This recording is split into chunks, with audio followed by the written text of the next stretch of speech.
Got several different stories to look at, guys. It's time for another episode of the World Newsround. Let's go.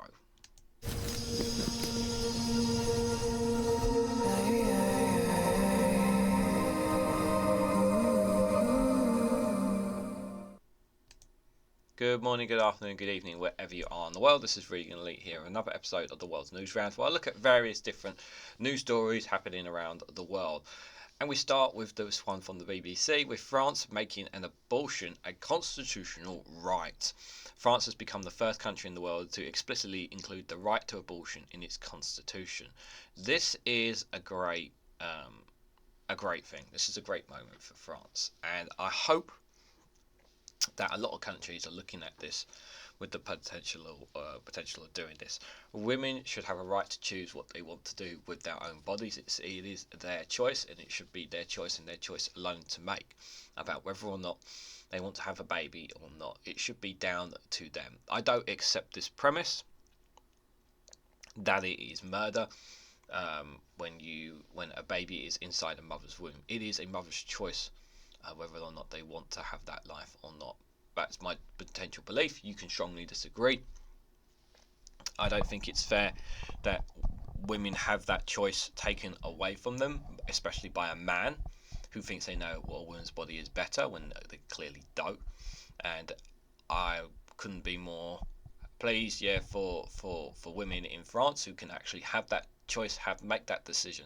Of course, there are abortion rights in many countries in Europe, which is great, and then obviously there's a lot of problems in America right now because they've taken that away in certain states, but certain states still have it.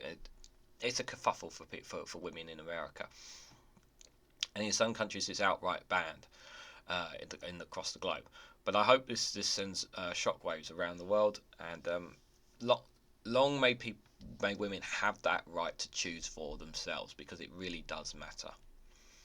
So France has become the first country in the world to explicitly include the rights to abortion in its constitution.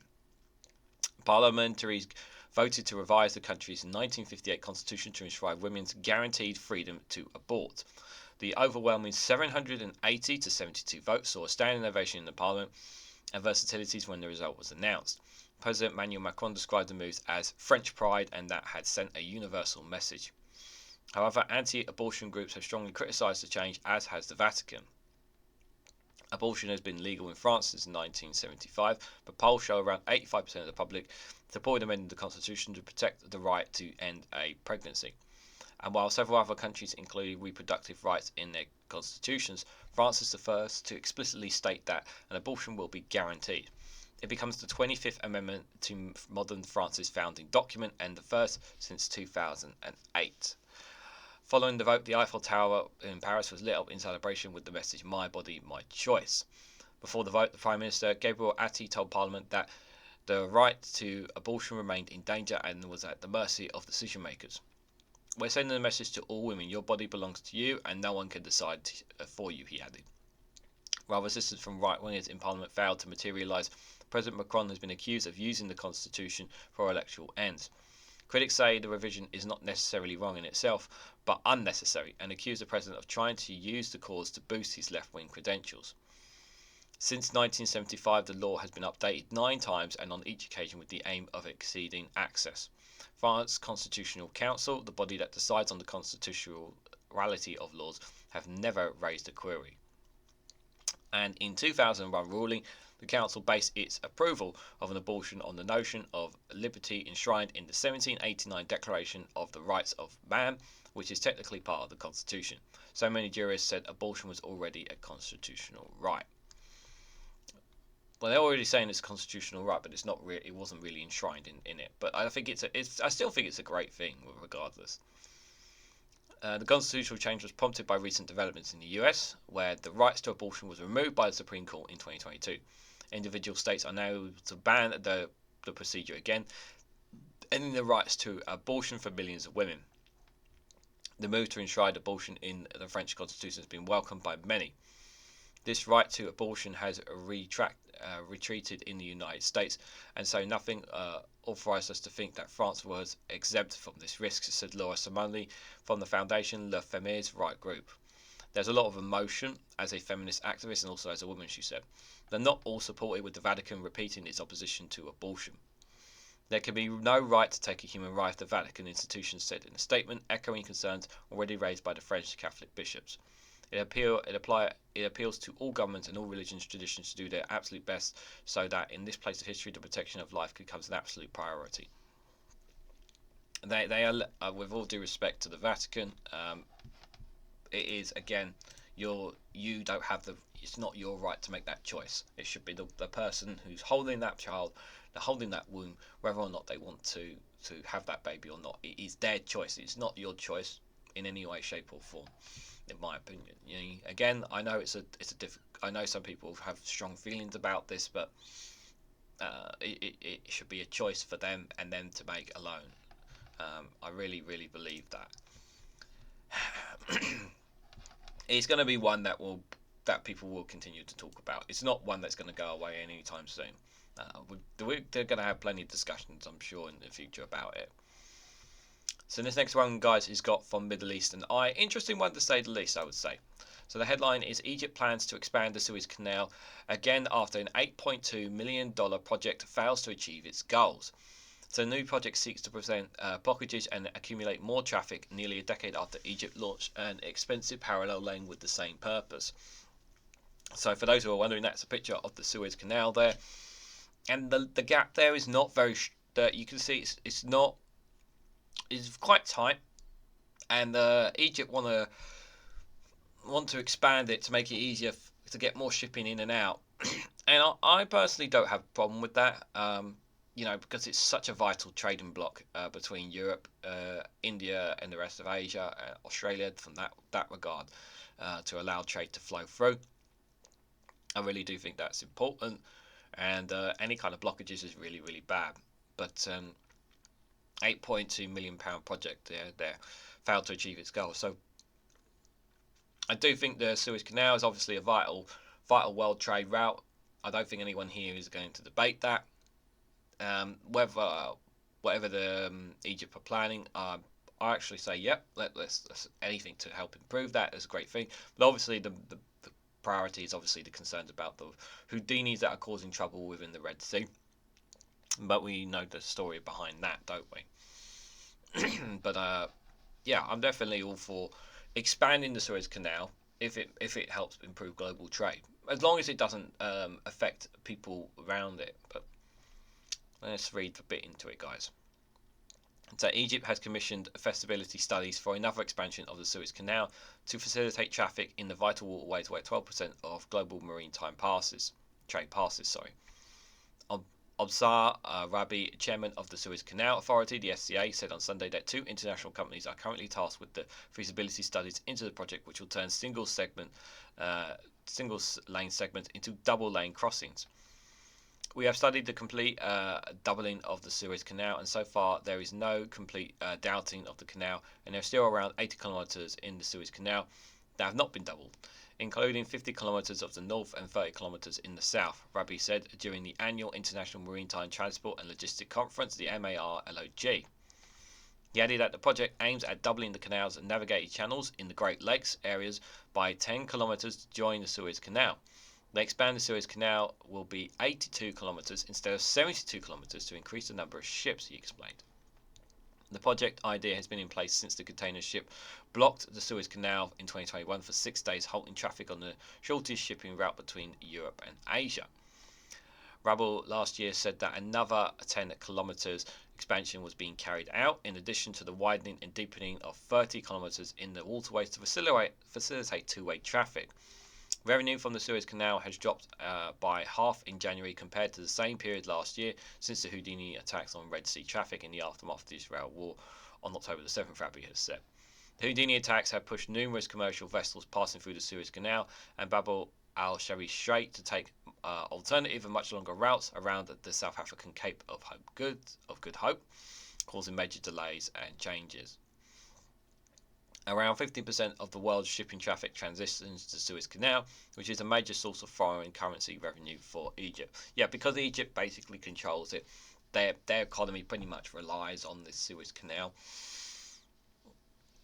So if anything was to happen to the Suez Canal, it can cripple Egypt's economy. It really, really does.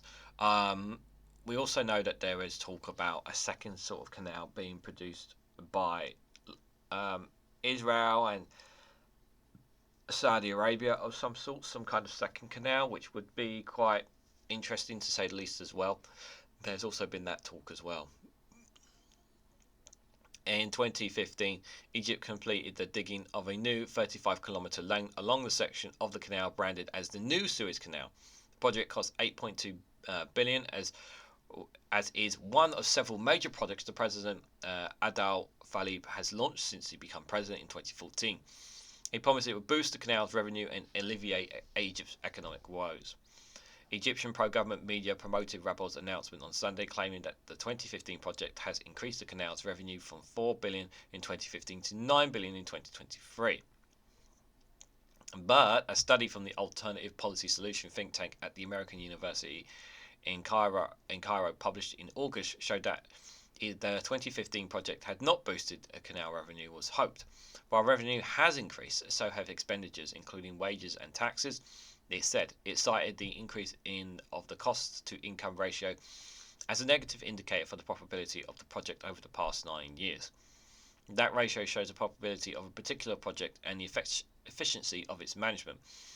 The lower the ratio, the more profitable a project will be, and vice versa. In this case, the ratio is high, indicating that costs are rising more than quickly than income. The study concludes, citing data from the SCA. An investigation by the fact-checking website Sarah Musker on Monday revealed that, citing black central bank data, the only part of the revenues reaching Egypt's general budget, for example, in 2022.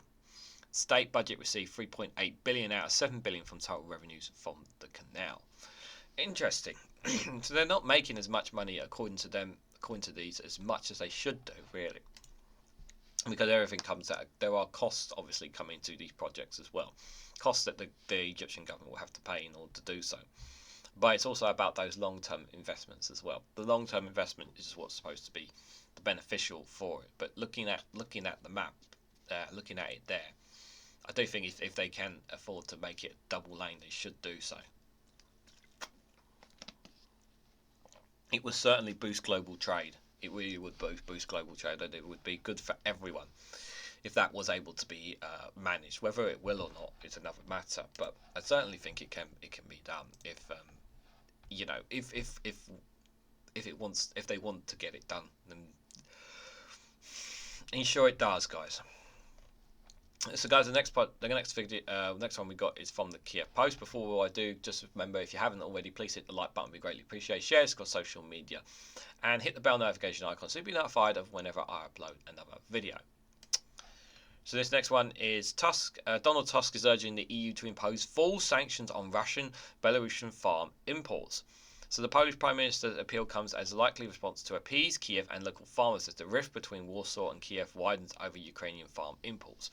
So as you guys know, may or may not know, there's been a lot of anger from European farmers, many different European farmers, not just those in Poland, but in other countries, about how their farming exports have been costing more, and one of the criticisms, obviously, is that Ukrainian farm imports have been getting it a lot easier, and they've been allowed to trade within the blog a lot easier, and it's affecting farming produce for those in the EU, and that's becoming a problem. And Tusk is looking at a way of trying to kind of deflect, shall we say, on it. And I think that Ukrainians need to have a more suitable access at this time for their farming produce, considering for their farming imports, simply because of the situation that they are in. Now, I understand that should change, and they should look to change that when this war is over, whenever that may be. But for right now, they kind of need everything they can possibly get. You know, their country is pretty much on the line here. But are the EU applying as many sanctions? And he's also asking to impose more sanctions, especially on Belarus. I don't know why this hasn't been discussed before. Why this has not been done? I think everyone should be in agreement that Belarus, who are supporting Russia, yeah, they should be stopped in. 100% agreement with Tusk on that.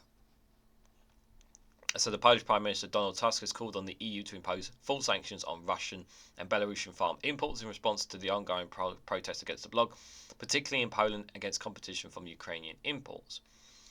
Why is there not been full sanctions then on this? As Warsaw is modelling a temporary ban on Ukrainian imports as a result of recent protests, Tusk's appeal could be interpreted as a move to appease Kiev over what it calls a painful decision. Despite the sanctions imposed by the EU on Russia and Belarus concerning the war from Ukraine, farm imports from the two nations continue to flow into the bloc, with Poland importing 6 million kilograms of grain from Russia via the EU in 2022. Even though the number is misskewed compared to Ukrainian imports, so take that into consideration that it's misskewed, the fact that Russian imports continue despite the war has caused outrage in different quarters. That is quite. Why are we?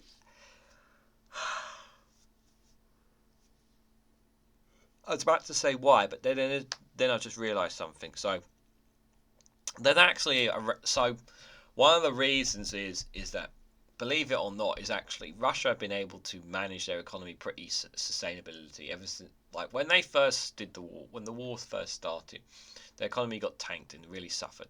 But now their economy is doing pretty okay, and it's actually getting better.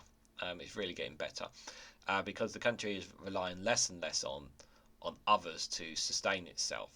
Believe it or not, there have been many reports of this, and obviously they are getting weapon supplies from the likes of North Korea. But some of the trade that nations used to have with Russia, that don't have it with them now, are simply being traded through friends and allies or countries that have trade deals with Russia. So, for example, Kazakhstan, Turkey, just a few examples of nations who have trade deals, trading agreements with Russia. And what's happening is a lot of these EU countries are sending their trade to these countries, and then they're basically passing it on into Russia, which is kind of defeating the whole point of the sanctions imposed in the first place on punishing Russia. So it's not really helping anyone. So instead of that delivery that you used to get all the time, it's been done from a third party now, which is essentially what it is. It's the exact same thing. So Russia, yeah, they're still getting things. So how do you stop something like that? You can't really, because you'd have to impose sanctions on countries that it trades with. And you're not going to impose sanctions on all the countries that have trade deals with Russia. It's just not going to happen. Tusk said the sanctions on Russian and Belarusian farms imports would make it possible for more productive protests against the EU's agricultural and food markets and fully unblock the possibilities of exploring Ukrainian produce to third countries. Tusk said he would also propose a Polish parliamentary resolution urging the European Commission to impose full sanctions on the imports. I would prefer that we, as an entire European Union, decide on sanctions against Russia and Belarus regarding food and agricultural products. I am convinced that a joint EU decision would be incomparable, more effectively than individual decisions by the region's member states, Tusk told reporters on a visit to Lithuania. And to date, Latvia is the only EU member state to have banned food imports from Russia and Belarus, including via intermediary countries. So, yeah, anything that they believe that's coming from, so they don't allow any of it. Latvia won't allow any of it. Just in case for people reference, I haven't been feeling well lately, so if you're wondering why I'm not to my fullest self, case just for reference. But if Latvia can do it, then it should be something that other nations should look into. You know, this part here very important via intermediary. So if they find that these something coming from another country that originally came from Russia or Belarus, and they're just saying no, we're just not having it. They're just not having it. It's just no point for them. You know, that could hamper a bit of Russia's economy for sure.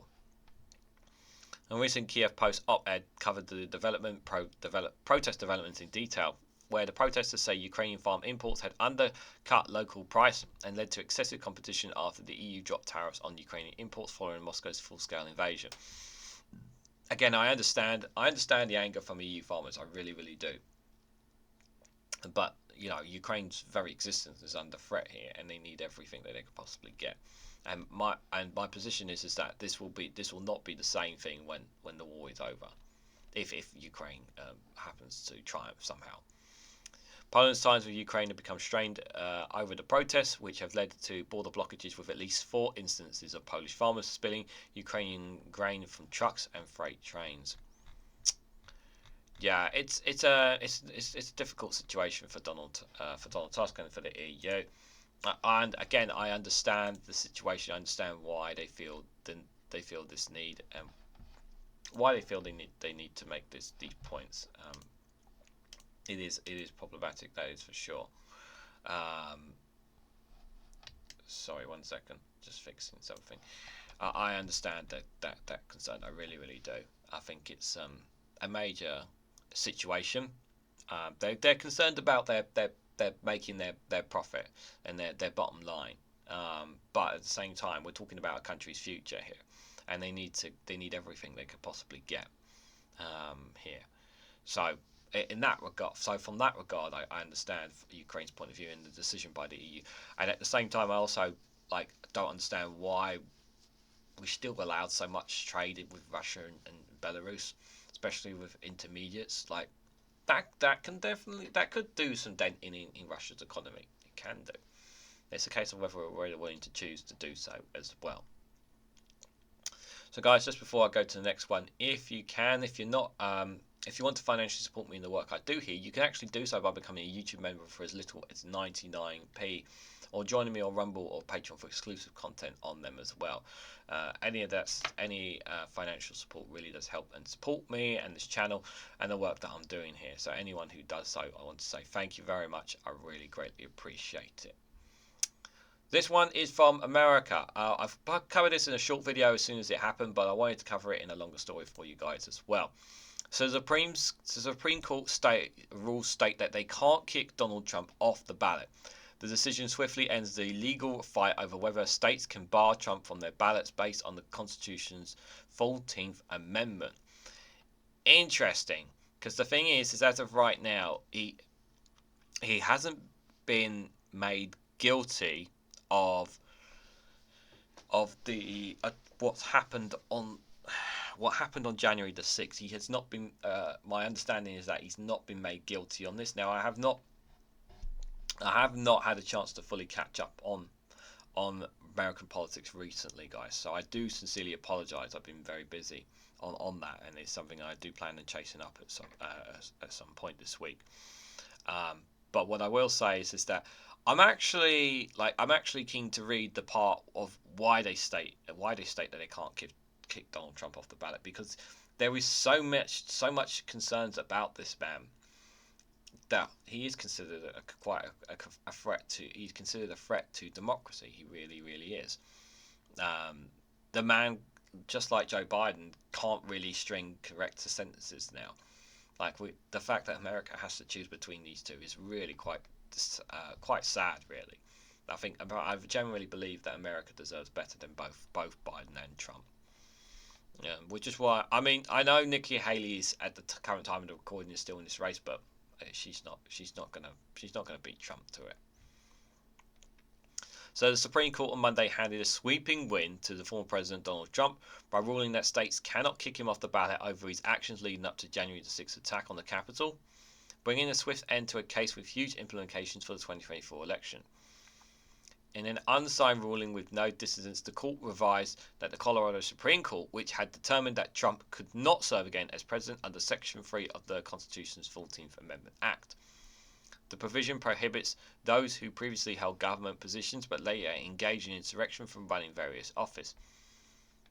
The court stated that Colorado Supreme Court had wrongly assumed that states cannot determine whether a presidential candidate or other candidates from federal office is eligible. The ruling makes it clear that Congress, not states, has to set rules on how the 14th Amendment provision can be enforced against federal office seekers. As such, the decision applies to all states, not just Colorado. States retain the power to bar people from running for state office from appearing on the ballot under Section 3. Because the Constitution makes Congress rather than the states responsible for enforcing Section 3 against all federal office holders and candidates, we reversed, the ruling said. By deciding the case on that legal question, the court avoided any analysis or determination of whether Trump's actions constituted an insurrection. The decision comes a day before the Colorado primary.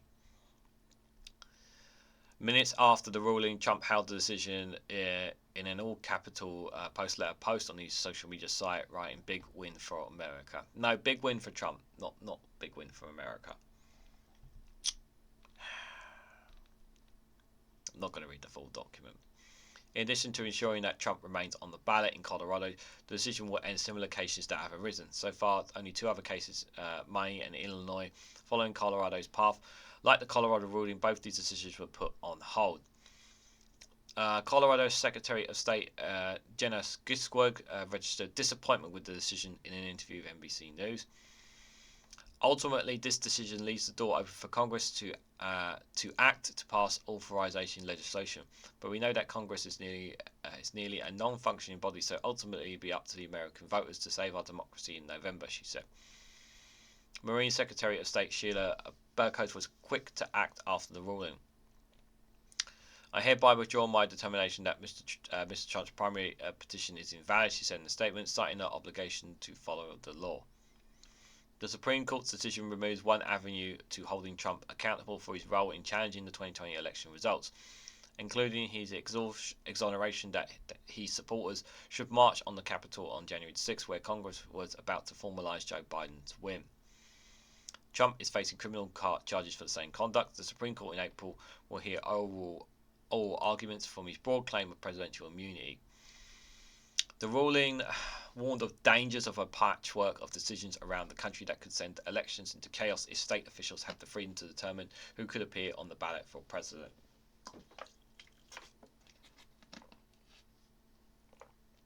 They're worried about it setting a precedent. I get that. I get the point that they could set a precedent for others. I get that. But I think this is an extremely rare case where this is someone that is too dangerous for America and too dangerous for the world. This is a man that has no intention of making America great again. This man has no intention of making the world great again. He's only looking to enrich himself and protect himself from the laws from the U.S. laws. The result, that could well be a single candidate would be declared ineligible in some states but not others, based on the same ruling, same conduct, the ruling said. Although the bottom line was ununanimous, there were some divisions in the court which had a 6-3 Conservative majority as to how the case was resolved. The three Liberal judges, Sonia Sotomayor, Ellen Carrigan and Kenya Brown Jackson, complained in a jointly written concurring opinion that the court had decided more than it needed by laying out how Section 3 could be enforced by Congress. It's shenanigans, it sounds like here. They said the decision could insulate Trump from future controversy, adding that the ruling shuts the door on other potential means of federal enforcement on Section 3. Conservative Justice Amy Coney Barrett agreed that the courts went further than required, although she did not join the Liberal Justice opinion. Barrett said although she had some disagreements with the rationale, the Liberals should not amplify disagreement in such a politically charged case. All 9 judges agreed on the outcome of this case. That is a message that America should take home, she added. The Colorado court based its December 19th ruling on Section 3, which was enacted after the Civil War to prevent former Confederates from returning to power in U.S. government. The case raised several novel legal issues, including whether the language applies to candidates for president who get to decide whether someone engaged in an insurrection. The high-stakes court decision reversed a lower court ruling in which a judge said that Trump had engaged in insurrection by inciting the January 6th riot, but that presidents are not subject to an insurrection clause in the 14th Amendment because they are not an officer of the United States. Trump and his allies raised that point, as well as other arguments that the 14th Amendment cannot be applied. They also argued that January 6th was not an insurrection. Well, it surely looked like an insurrection. That's the problem. Republicans, including Trump's primary opponents, broadly supported his claim that any attempt to kick him off the ballot is a form of partisan election interference. Some Democrats, including California Governor Gavin Newsom, have also expressed unease about the 14th Amendment provision being used as a partisan weapon. The initial lawsuit was filed on behalf of 6 Colorado voters by the left-leaning government watchdog group Citizens for Responsibility and Ethnics in Washington and 2 law firms. They allege in court papers that Trump internationally organised and incited a violent mob to attack the United States Capitol in a desperate attempt to prevent the counting of electoral votes cast against him. Now, a bookbinder crew president focused on the silver lining after ruling, saying the court had the opportunity to exonerate Trump from engaging in insurrection, and they did not do that.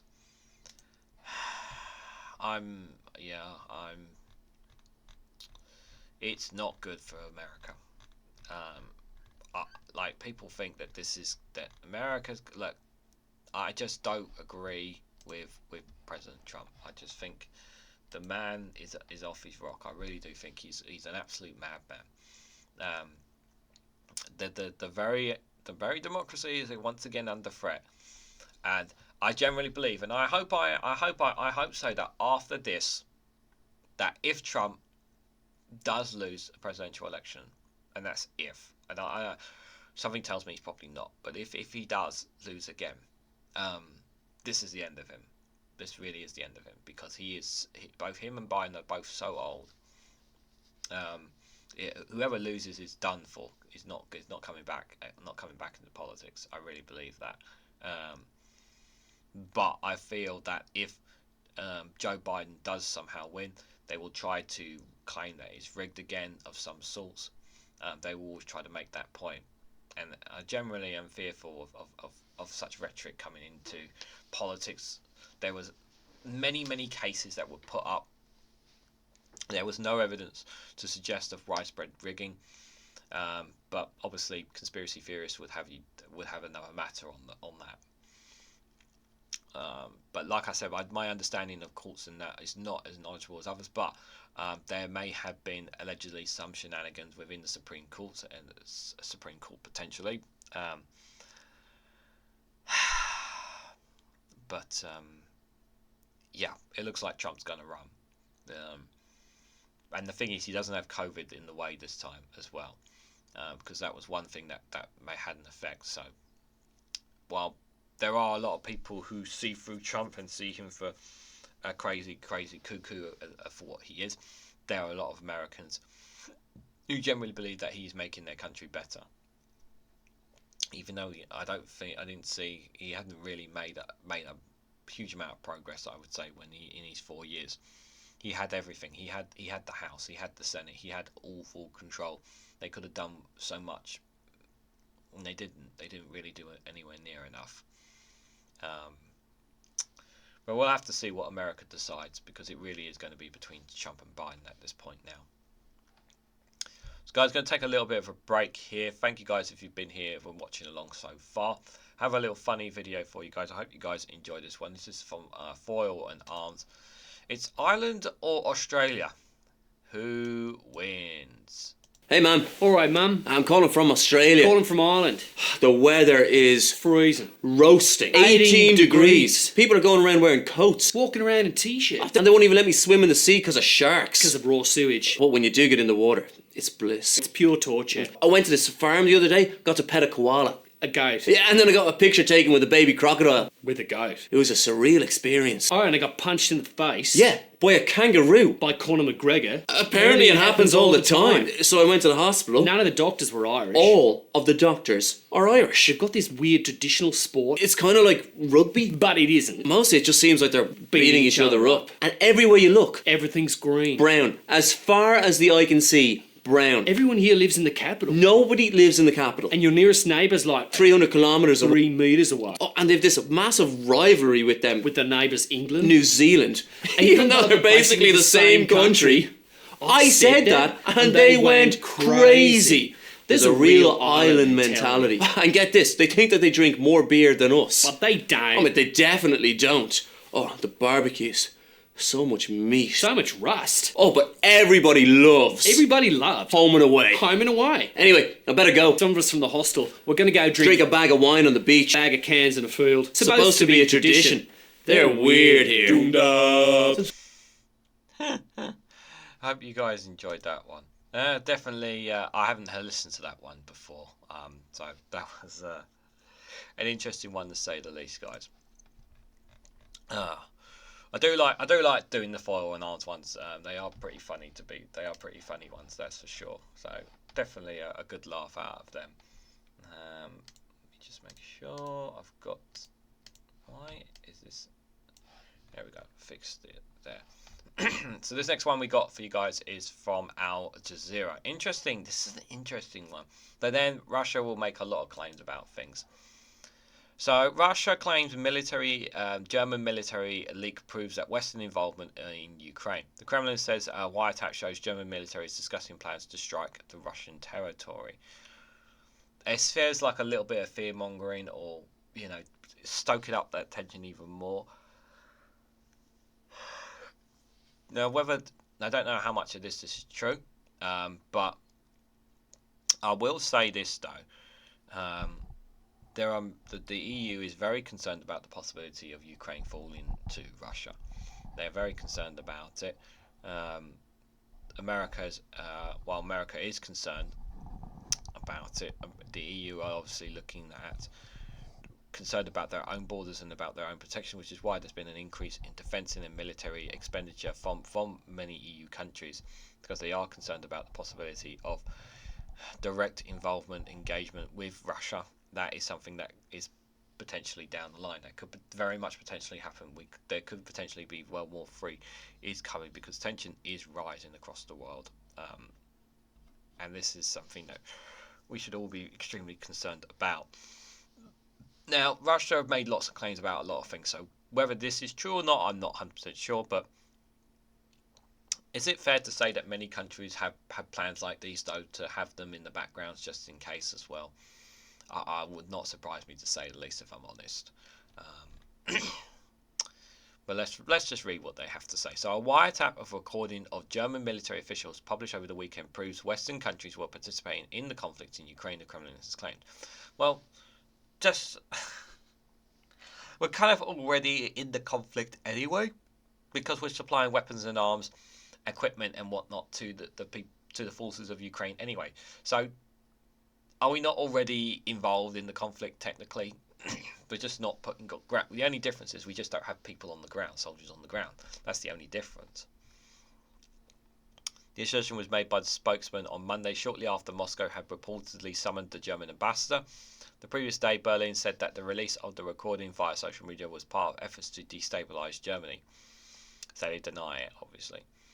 The Kremlin spokesperson Dmitry Peskov said that the discussions among military officials of the potential use by Ukraine of German-made Tartus missiles to hit Russian targets once again highlights the direct involvement of a collective West in the conflict in Ukraine. The Russian state-owned agency NRA Noski published a video of Germany's envoy Alexander Graf Loscos arriving at the Ministry of Foreign Affairs in Moscow, declining to answer the questions of Russian journalists. The German ambassador was summoned in connection to the publicised conversations of German officers about Crimea, the RIA had said. However, Berlin has said, contrary to reports by Russian state media, the envoy was not summoned. Our ambassador went to a long-planned meeting in the Russian Foreign Ministry on Monday morning, the Foreign Ministry spokesperson had said. So they're claiming that he was not even there. So the 38-minute recording of the discussion was posted late on Friday on Russian social media. Subsequently, a foreign ministry spokesperson demanded on social media an explanation from Germany. The officers were discussing the potential impact of the use of Tartus missiles. The conversation included aiming the missiles at targets such as the Kerch Bridge, which links the Russian mainland to Crimea, which was annexed by Russia in 2014. The audio leak came amid a debate in Germany over whether to supply the missiles. Ukraine is seeking to boost its arsenal as ammunition stocks run short. Ukraine has been seeing a setback on the battlefield after 2 years of war, with military aid from the United States being held up in Congress and the EU struggling to source enough weapons to send. However, the German Chancellor Olaf Scholz has so far refused to send missiles, fearing that it would lead to an escalation of the conflict. Peskov sought to press home the Kremlin's narrative that Russia's invasion of Ukraine was really a defense action against a proxy war led by the US. The recording itself suggests that the Bush-Green German armed forces is discussing subsequently and specific plans to strike Russian territory. The Russian Kremlin spokesperson Dmitry Peskov said, I mean, they may have plans, but whether they will actually put them, it's entirely possible. Excuse me. It's entirely possible that many countries will have plans and sort of things like these in if they ever need them. But I'm at the moment, as of right now, are we actually surprised? Are we going to say that France or Britain don't have the plans of their own like these drawn up just in case? Am I the only one who thinks that? I'm not the only one going mad here. Of course they would have these things. They have to be prepared for any and all outcomes. They have to be prepared to make difficult decisions, quick-fire, snap decisions. They will always have these things, I believe.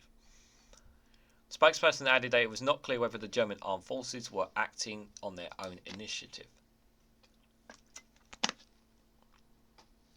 Well, I certainly don't buy for a second that there would be any initiative on America. On Monday, Germany confirmed that the authenticity of the call, saying it was investigating what it called an apparent act of eavesdropping by Russia that was part of an information war. He accused Russia of leaking the discussions in an attempt to diverge Europe. This hybrid attack aimed to generate insecurity and divide us, a government spokesperson said. And that's exactly what we will not allow. We are in consistent contact with our partners.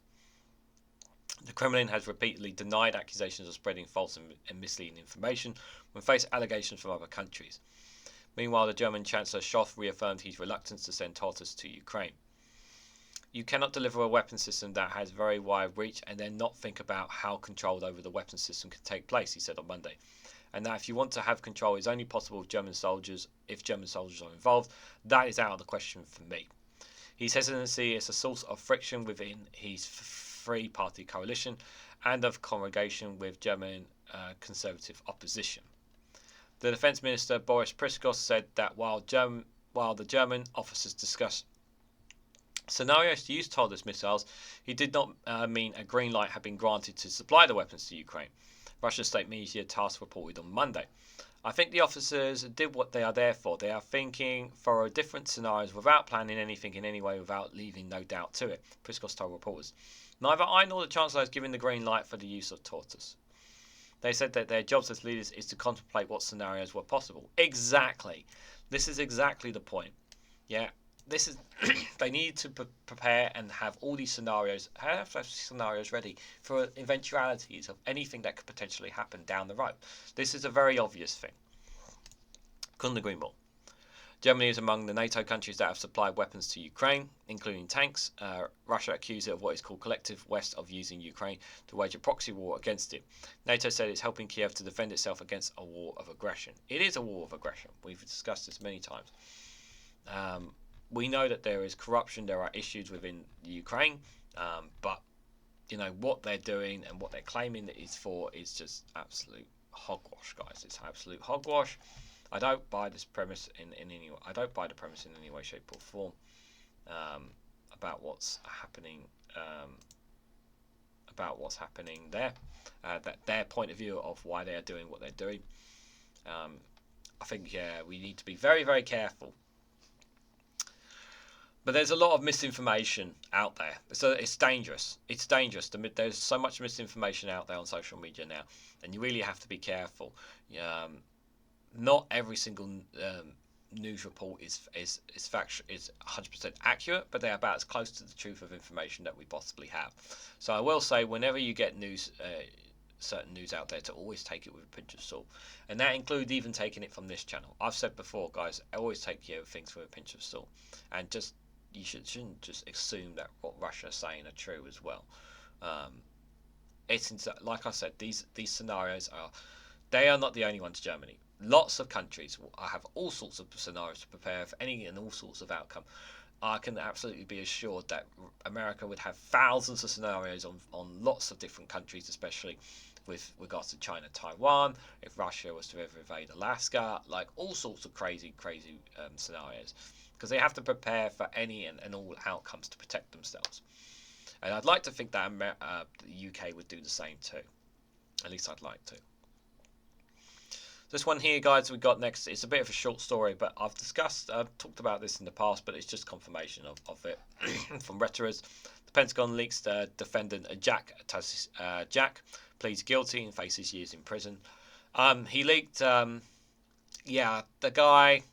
Unfortunately, what he did was wrong, and he's facing punishment for it. We've discussed this before. He basically leaked classified military documents. This is not the same. I want to be clear.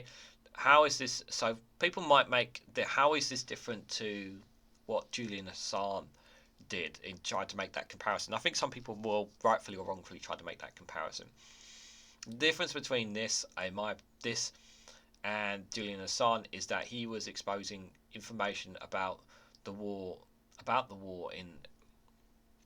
in Iraq that the public had a right to know.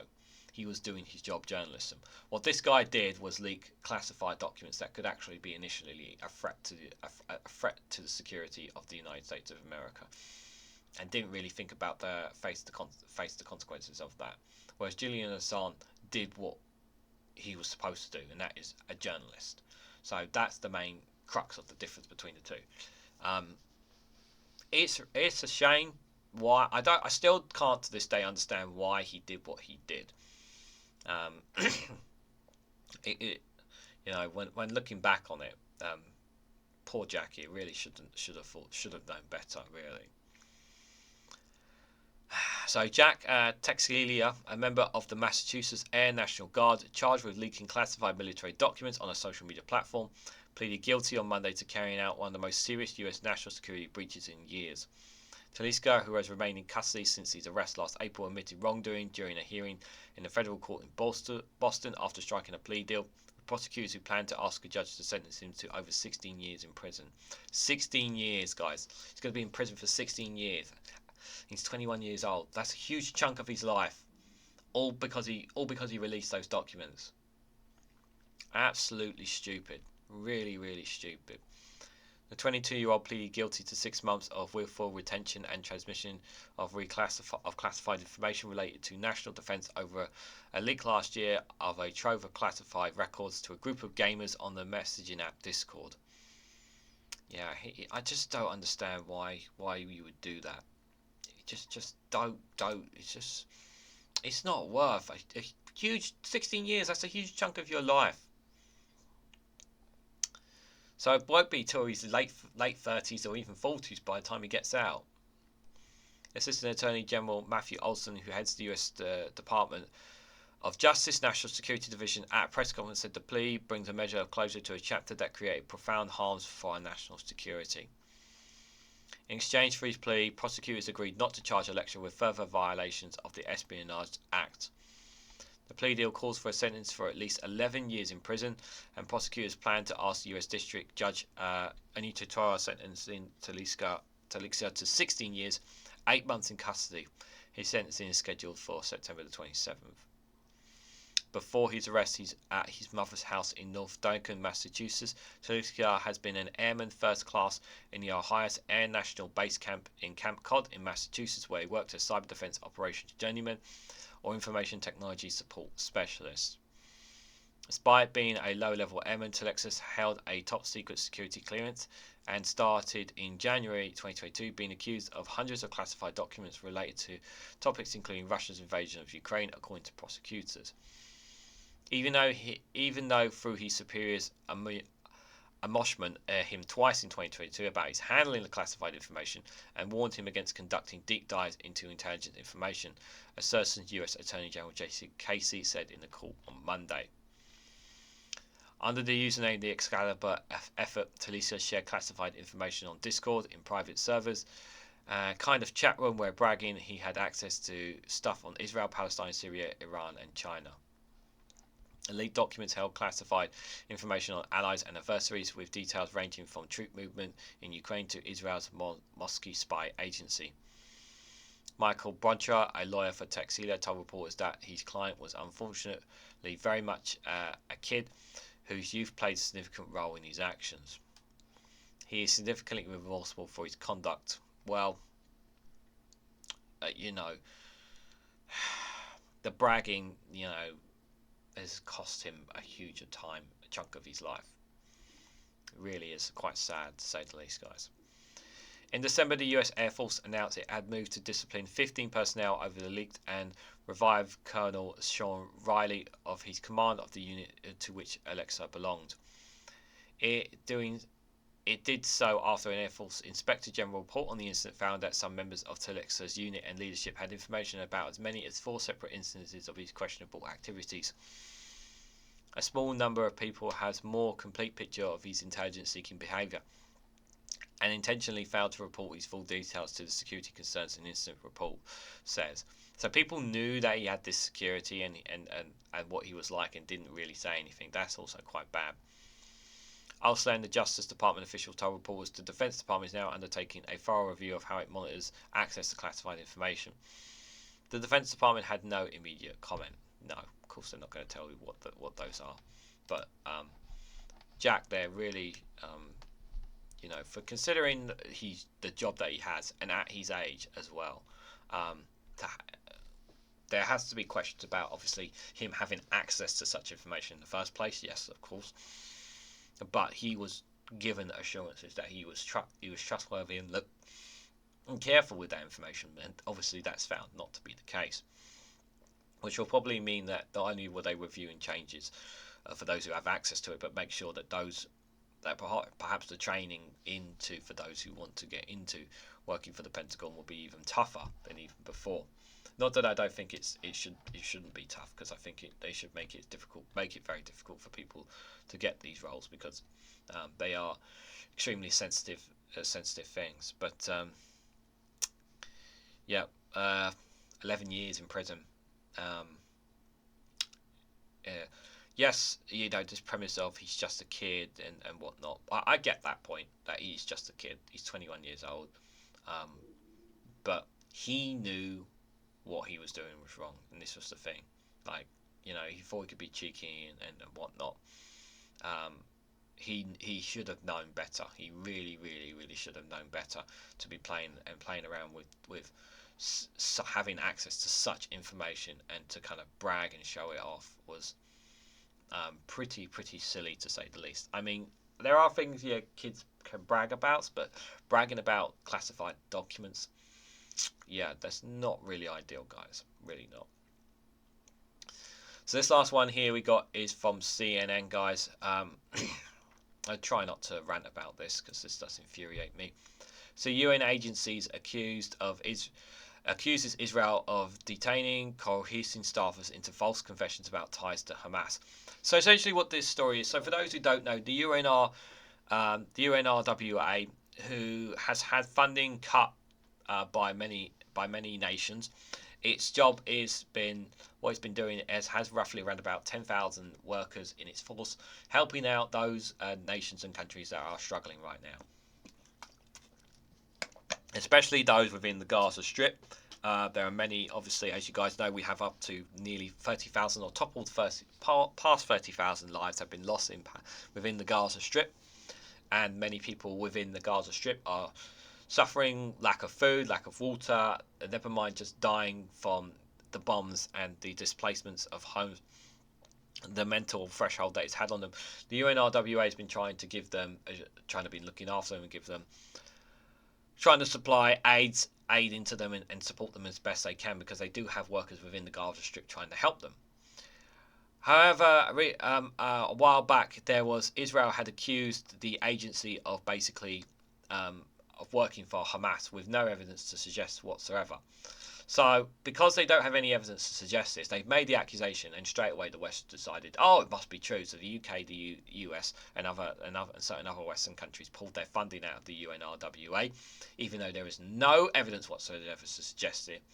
So, because they have no evidence to suggest it, here's what they're doing: they're trying to make false confessions about ties to Hamas, so that they can say, "Aha! See, we have people confessed it. See." So this is what Israel are trying to do here. So because they don't have evidence, their evidence is going to be making people confess to working for Hamas, even though that they have no ties whatsoever to working for Hamas. So this is extremely disgusting, to say the least. This is a desperate attempt by Israel to undermine the UNRWA. And it's so infuriating. It's so infuriating. So the UN Agency for Palestinian Refugees on Monday accused Israel of detaining and torturing some of its staffers, coercing them into making false confessions about the agency ties to Hamas. This is disgusting. Some of our staff have conveyed to the UNRWA teams that they were forced to make confessions under torture and ill treatment. These false confessions were in response to questioning about relations between UNRWA and Hamas and involvement in the October 7th attack against Israel. The UNRWA spokesperson Julian Thomas said in a statement. See, they're going to use this. They're going to claim that this is evidence that the UNRWA is working for Hamas. This is going to be their evidence. We have these confessions. There's no actual evidence. But blackmailing and torturing staffers into confessions is what they're going to do. Israel has accused at least 12 staffers from the UN relief and work agencies of being involved in the October 7th terrorist attack, and has alleged about 12% of the UNRWA's 13,000 staffers are members of Hamas or other Palestinian militant groups. Israel officials said some of the information about 12 staffers involved in the October 7th was obtained through cell phone data and other sources. The UNRWA said it has fired 10 of its 12 accused staffers and the other 2 are dead. CNN cannot confirm the allegations. Thomas said that false confessions. While I just want to make this clear that while these are allegations, because Israel have yet to prove allegations here. Yeah, it's very important to make that distinction that there's been no evidence by Israel at the time of this recording, and still, from what I understand of any evidence that they've got this. Thomas said that the false confessions entitled Under Torture were being used to further spread misinformation about the agency as part of her attempts to dismantle the UNRWA, but did not tie those confessions to the allegations of the 12 staffers accused of participating in the October 7th attack. Okay, that's a very important point there. So they're saying they're not tying it to the confessions of it, but I still think they're going to try to somehow. The allegations are part of yet an unpublished report compiled by the UNRWA alleging Israel's widespread physical and psychological abuse of Palestinians detained in Gaza during the war, including 21 UNRWA staff members, some of whom are said to have been beaten and threatened. The unreleased report, a copy of which CNN obtained, is largely based on a testimony of Gazan detainees held in Israeli prisons and at military sites and released back into Gaza at the Kerem Shalom border between mid-December and mid-February. A UNRWA spokesperson said that when the report was leaked, the agency did not decide whether to release it publicly. The detainees cited in the report giving testimony of beating, sleep deprivation, sexual abuse, and threats of sexual violence against both men and women detained by the Israeli military. Some of the detainees also report to have died while in Israeli custody, at times alleging as a result of the abuse they suffered in detention. CNN cannot independently verify all of these accounts of abuse listed in the UNRWA's report. Very important to make that distinction that they cannot. CNN has made that point there, guys. So we have to take what they're saying with a pinch of salt on that part. But as previously documented, similar allegations of abuse by Palestinian detainees. So there has been previous allegations as well, guys. The Israeli military did not immediately respond to the allegations about the torture of detention of UNRWA staffers, but it said in the statement that the mistreatment of detainees during their time in detention or whilst under interrogation violates IDF values and contravenes IDF orders and therefore absolutely prohibited. It said that investigations into the death of detainees are investigated by the military police and are currently pending. The Israeli military forcefully denies claims of sexual abuse of detainees, calling them another senior attempt to create a false equivalency with the systematic use of rape as a weapon of war by Hamas. It also denies that detainees are deprived of sleep and said detainees have access to medical care. Again, evidence. The UNRWA estimates that at least 4,000 Gazans have been detained by the Israeli military since the start of the war. As of February the 19th, the agency has documented the detention of 29 children and 80 women, as well as elderly individuals with Alzheimer's and people with intellectual disabilities. The UNRWA received widespread reports from released detainees of ill treatment across all stages of detention. According to individuals released from detention, ill treatment was used in an attempt to extract information or confessions, to intimidate and to humiliate and to punish, the UNRWA report, which first reported by the New York Times. The report also says that each of the released monitors at the Krem Shalom ambulances were required to immediately transport some persons due to their injuries or illnesses. The detainees reported being held and interrogated at military sites in Israel, sometimes for weeks on end before being transferred into Israeli prison system. According to the UNRWA report, some detainees reported being stripped, handcuffed, and held in the cold with no access to toilet, food, or water for over 24 hours. Detainees interviewed by CNN in December also described similar treatment, saying that they were held for days with little access to food or water. This is disgusting if it's true. This is absolutely disgusting if this is found to be true. But we don't. The problem is we don't know that for 100% sure. But there have been these news stories been coming out, and if they are found to be true, then I think Israel really has a lot to answer for if it is found to be true. But whether or not, but I still think, even if the evidence of these allegations do come to light, the US and the rest of the West will turn a blind eye to them again. They will continue to turn a blind eye to this, which will be absolutely infuriating if it does come to pass, and I really hope not.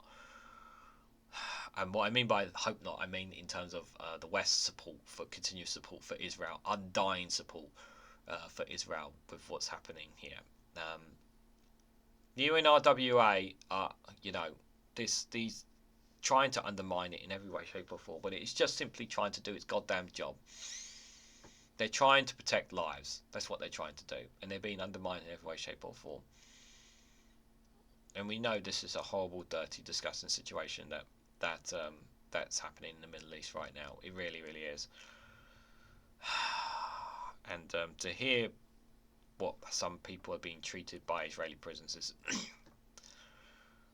damn right sickening. It's just damn right sickening, guys. So guys, we have reached the end of the World Newsround. What did you guys think of some of the stories that I've covered today? If you've watched it all the way through, thank you so much. I really do appreciate it. Let me know what you guys think about some of the stories that I've covered in the comment section down below about all of them. We've covered quite a few variety of topics. Nothing really from Asia or South America today, but that doesn't mean to say that there won't be ones about them in those continents in the future.